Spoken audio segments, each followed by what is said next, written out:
Hello and welcome to FX Street Currency in Play. I'm Matt Brown. I'm joined today by James Hughes, Chief Market Analyst at GKFX. How are you today, James? Very good, Matt. Thank you for having me on yet again. Always a pleasure. Great to have you on. Finding it a little bit hard actually to talk about anything re the FX markets. There haven't been that many big moves this week. And Bring on September, eh? September, I think, is going to be very, very interesting. So we look forward to that. But for today, the trends that we are seeing, euro dollar within familiar ranges around the 118 level, kind of really locked around that figure. Cable soggy around 128, really out of favour. And euro sterling looking at 92. There's been a bit of chat on that we could go to parity maybe this year. I think JP Morgan yesterday. So that's certainly one to look out for, and we've got some slides on that coming up. Yeah. And dollar yen, bit above 109, but really this 109, 110 kind of anchored around that level, very, very range bound. Yeah, and it's interesting, isn't it? Because, I mean, I think last time I was on, we spoke about gold and the dollar yen crossover, and the fact that there is kind of that correlation's working quite well, and when they slow down, they both slow down. And what's interesting is what's been driving the other. Sometimes gold is driving dollar yen, and sometimes the other way around. And of course, you've got the situation at the moment with North Korea where we know that the problems don't go away, but the news flow dies away. And of course, we're all so fickle within the markets as traders. We're all looking at the mainstream media and what comes in, what comes out of Donald Trump. And just because that news flow dies down, really, the market moves tend to die down around it. And we know that obviously oil gets a bit boost with any sign of conflict like this. Gold, very similar for the safe haven side. So that's why we've got that a little bit. I mean, cable, again, the issues are obvious ones. We've got Brexit discussions. There's discussions today talking about how the UK come away from the European courts. So, again, a lot of rhetoric, a lot of hot air that doesn't necessarily mean anything, does it? But it still gives us a little bit of movements in these. But you're right, it is hard to find anything that's really giving us any real big aggressive moves at the moment, and they're just not there. We know it's August, we know that the volume's low, but often we say, well, the volume's low, it doesn't necessarily mean that the volatility's low, but this year it does mean that, and the volatility it isn't necessarily there at the moment. But when you look in, we've got Jackson Hole this week, so this is today really it's going to be the headliners. So we're going to see these any dollar pair is going to be move around. We maybe don't expect so much from Mario Draghi today. We've had some hints about that, about what we're going to see from Mario Draghi, and it doesn't necessarily seem to be much. But still, it's going to give these pairs a bit of volatility around there. And then, of course, as we go into September, what Janet Yellen may well tell us in the next couple of days is the fact that September is going to be the time when we see that the reduction of that balance sheet start, and the FOMC meeting minutes. I think it's interesting that they really don't focus on this reduction of the balance sheet, and we haven't seen them focus on it at all. But what we have seen them focus on is the fact that inflation is still a little bit low, and we're not going to see another rate hike. The feeling is maybe she's leaving the balance sheet reduction discussion to a Jackson Hole speech, and that could very much give us something to go on. That could be a market moving. Yeah. And with regards to investors, for our viewers, you do speak to investors and traders in the market. What's the general feel out there at the moment? Is it wait for September really for big moves, but trade small ranges in the meantime? Yeah, I think it is a little bit of that. It's at the moment, I think the clients that I'm speaking to are very much trying to nick 20 pips here or there, get in, maybe turn something on the markets, maybe get something in sort of reverse moves after some big numbers, because obviously we get initial numbers, then you can get retracements in those. Look for big moves, because the one thing that happens in August quite a lot, and actually I know it's not necessarily currencies, but it's happened in oil recently, is we get big move one way, and then the next day just real retracements, because the market isn't revaluing itself at a higher level. There's no real conviction. No, exactly. It's just jumping because the volume isn't there to hold it. The volatility comes in and jumps it up, but it comes off the next day. And there's a lot of opportunities like that. Maybe not, we're not talking currency-wise sort of 200, 300, 400 pips, but we're talking it's going to jump 50, 60 pips one day, and then it's going to come back the next. And we are seeing quite a few examples of that. Understood.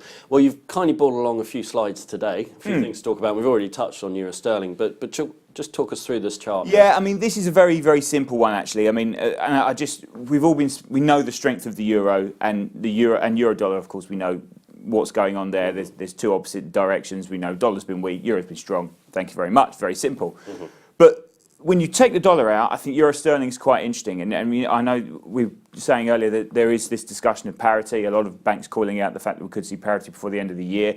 If you look at this chart, I mean, you can't argue it, can you, necessarily at the moment? No. There is a particularly very strong move to the upside there. Definite trend. There is a nice, we've got this channel, sort of equidistant channel in here as well. We are touching on both sides. We've been playing around. You can see we're towards the upper end of that at the moment, trading at current weekly highs, daily highs, and hitting at that upside level.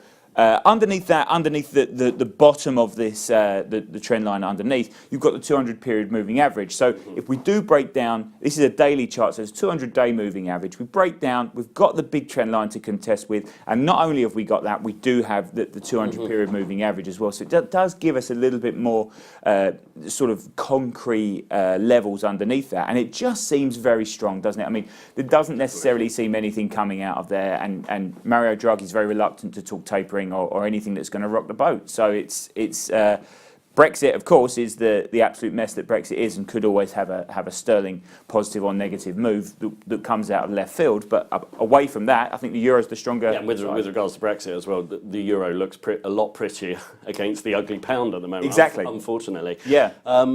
Good stuff. So moving on, we also have an interesting currency pair, sterling against the Aussie. Yeah, and again, obviously, we looked at things that.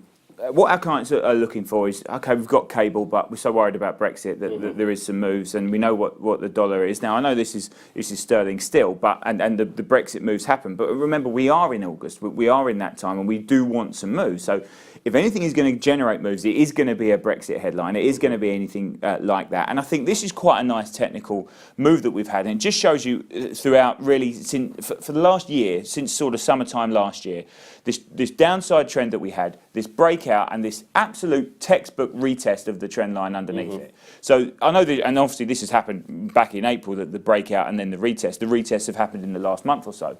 But it is interesting how that has retested again. Now, obviously, we have a trend line coming in on the other side, which is on the downside, which I haven't necessarily put in here. But you can see it's a very clear break up to some key levels on the upside. This double top area, which we did fall slightly short of, but obviously, if you're looking to the pip on everything else, you'll never actually place a trade in your life. So there or thereabouts. There or thereabouts. So, and then we've fallen off there.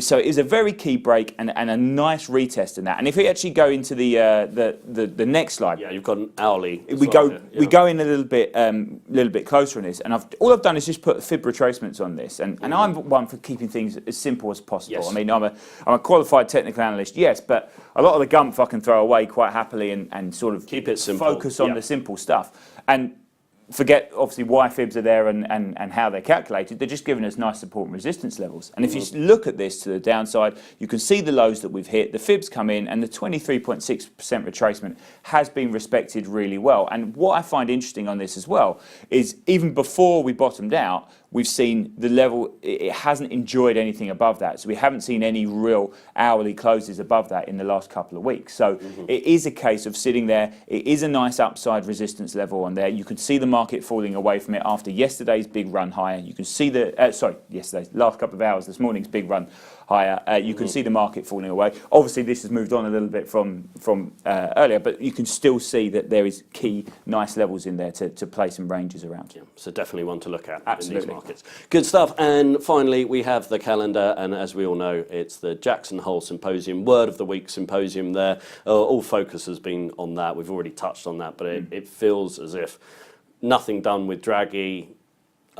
Certainly Yellen is going to be the key, and look out for that. And as you've rightly said, it's the dollar pairs that will move on the back of this. Absolutely, they are going to be the focus. I mean, there is just a tiny hint of worry around Mario Draghi, because we have seen in the past, we're not going to say anything, nothing's going to come out of it yet, here we go. And obviously previously when Mario Draghi said, we're not going to do tapering, quite famously a few weeks ago, the markets went, well, we don't believe you. And we saw the moves anyway. So I just worry that Mario Draghi could do something, or not necessarily do something. He will keep quiet himself necessarily, but whether the market will read into something that isn't there, that's the worry. And as a trader, are you best waiting for the news rather than trying to second guess? I would say so. Wait for the move to happen. Because I personally don't believe that the tapering we're ready for tapering. The Eurozone is in a situation where we are performing particularly well. Actually, for the first time in a number of years, what it's doing is working. So why try and change that at the moment? And I think that's the feeling within the ECB. And I think personally, when he said we're not going to taper, he probably did mean it. So it's a case of maybe keeping away from a euro pair for just until Mario Draghi's gone back to Europe and is settled in his home. Yeah. On that note, James Hughes of GKFX, thank you very much for joining us today on FX Street, Currency in Play. Thank you very much.